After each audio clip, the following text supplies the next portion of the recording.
Subscribe करें और देखें एक दिल दहला देने वाली हॉरर स्टोरी। बिना घबराए बेल आइकॉन प्रेस करना ना भूलें।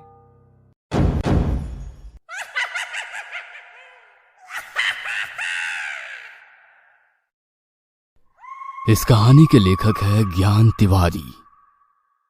रात का समय, शहर की ओर जाते हुए रास्ते पे एक बाइक मध्यम गति से दौड़ रही है। बाइक सवार के माथे पर हल्की सिलवटें उभर आ रही है।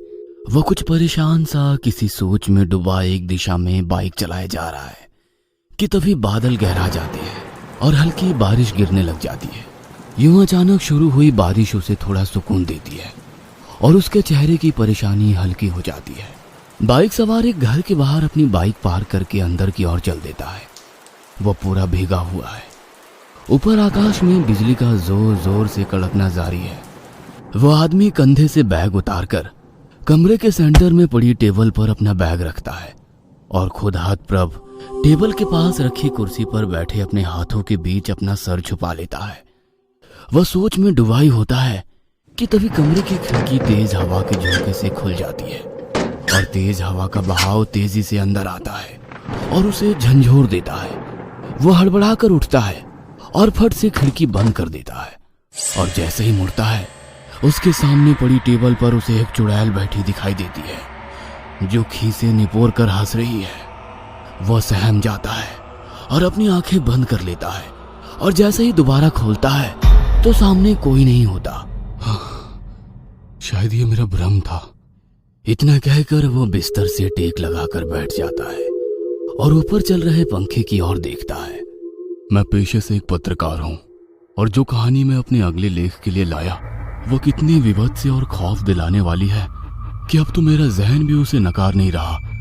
ना जाने क्यों एक औरत के कहे शब्द मेरे दिमाग में अपना घर बना रहे थे। कुबेरिया होते ही अपने घर में रोशनी करना बहुत जरूरी होता है। कहते हैं कि अगर कुबेरिया होने के बाद घर में अंधेरा रह जाता है तो कोई बुरी शक्ति आपके घर को ताक कर उसमें अपना कोना बनाकर बैठ जाती है। वो आदमी अपने बिस्तर से उठा और बैग से अपना रिकॉर्डर निकालकर उसे ऑन किया और बोलना शुरू किया।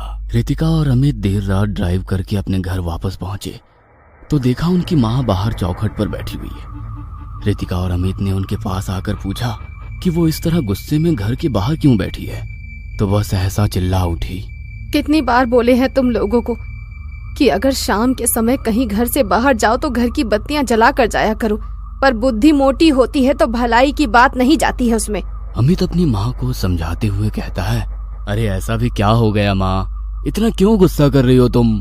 क्या हो गया? तुझे 1000 बार समझाया है कि घर में अंधेरा नहीं रहना चाहिए, कोई घुस के बैठ गया तो।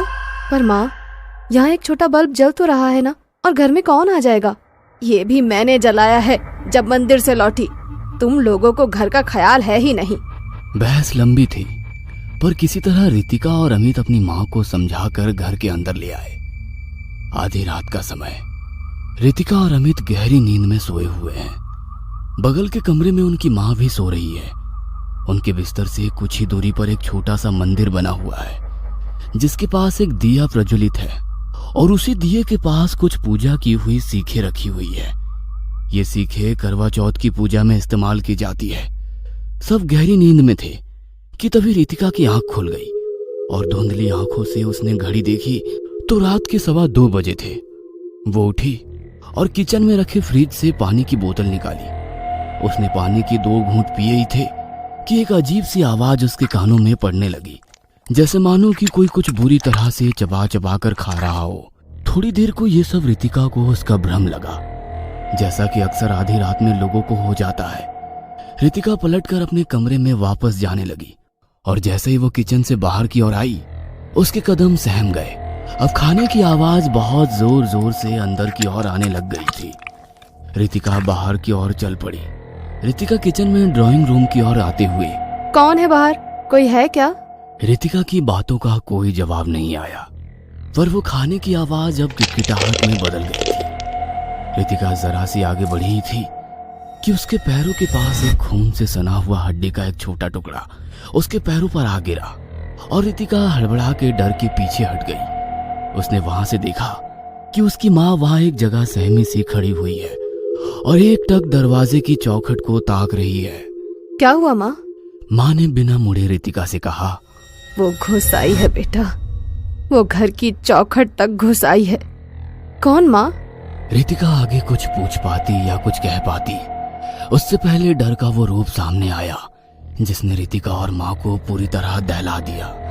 वो किसी दहशत से कम नहीं था। घुंघराले बालों वाली वो चुड़ैल वहां बैठे कौवा मार खा रही है। उसके दांतों की किटकिटाहट किसी सुई की तरह चुभने वाली थी और खाते खाते उसने पलटकर माँ और फिर घर के अंदर खड़ी रितिका पे अपनी नजर डाली और किसकिसाहट भरी। उसके पलटे पैर एक चौखट के नीचे और दूसरा चौखट के ऊपर, लंबे नाखूनों में कौवा की खाल फंसी हुई और दांतों के बीच मांस का टुकड़ा। उसने अपना एक हाथ कौवे की खाल से बाहर निकाला और खून से सना वही हाथ अपने गंदे दांतों में डालकर बीच में फंसा मांस बाहर थूकने लगी। यह देख रितिका जोर से चिल्लाई और उसकी आवाज सुन अमित घबरा कर सीढ़ियों से नीचे भागा चला आया। रितिका, क्या हुआ? उसके बाद जो कुछ अमित ने देखा उसके भी होश उड़ गए। वह घर के अंदर आ गई थी और उन तीनों को ऐसे घूर रही थी जैसे मानो वो उसका उस वक्त का खाना हो। गहराई रात की दहशत और ऐसा डर फैला जिसे खत्म करने का कोई रास्ता नहीं था कि तभी अचानक माँ का माथा ठनका और वो दौड़कर अपने कमरे की तरफ भागी। और उसी वक्त वो चुड़ैल रितिका पर झपटी और उसे नोचने घसीटने लगी। अमित के ऊपर भी उसके कुछ खरोंचे लगी जिनसे अमित दीवार से टकराकर बेहोश हो गया। अमित की माँ भागकर कमरे में पहुंची, राम राम राम, और पूजा में चढ़ी सीखें उठा ली। चुड़ैल रितिका पर हावी हो चली थी। इतने में माँ ऊपर से तेजी से नीचे की ओर आई। उनके हाथ में पूजा में चढ़ी सीखें थी। उन्होंने चुड़ैल के पास आकर उस पर उन्हीं सीखों से वार करना शुरू कर दिया। माँ ने सीखों के टुकड़े कर उन्हें एक एक करके चुड़ैल पे मारना शुरू किया और वो रितिका से दूर हट गई और दर्द में गुर्राने लगी। जैसे जैसे सीख के टुकड़े उस पर बरसते वह बाहर की ओर गुर्राते हुए भागती। उसके उल्टे पैर कभी हवा में झूलते तो कभी फर्श पर छूते और देखते देखते वो दीवार फांद कर दूसरी तरफ भाग गई। जब अमित को होश आया तो वो दर्द से कर्रा रहा था। रितिका रोए जा रही थी और माँ उनके हाथों में अभी भी कुछ सीख के टुकड़े थे। धीरे धीरे कर दहशत की रात बीती। वो दोबारा नहीं लौटी थी। कहानी जो कुबेरिया से शुरू हुई थी खौफ में बदल गई थी। क्या वास्तव में अंधेरा देखकर उसे कोई अपना घर बना लेता होगा? रितिका और अमित की कहानी से तो यही साबित होता है। इतना बोलकर पत्रकार ने अपना रिकॉर्डर ऑफ किया कि तभी अचानक घर की बत्ती चली गई। ये क्या हुआ?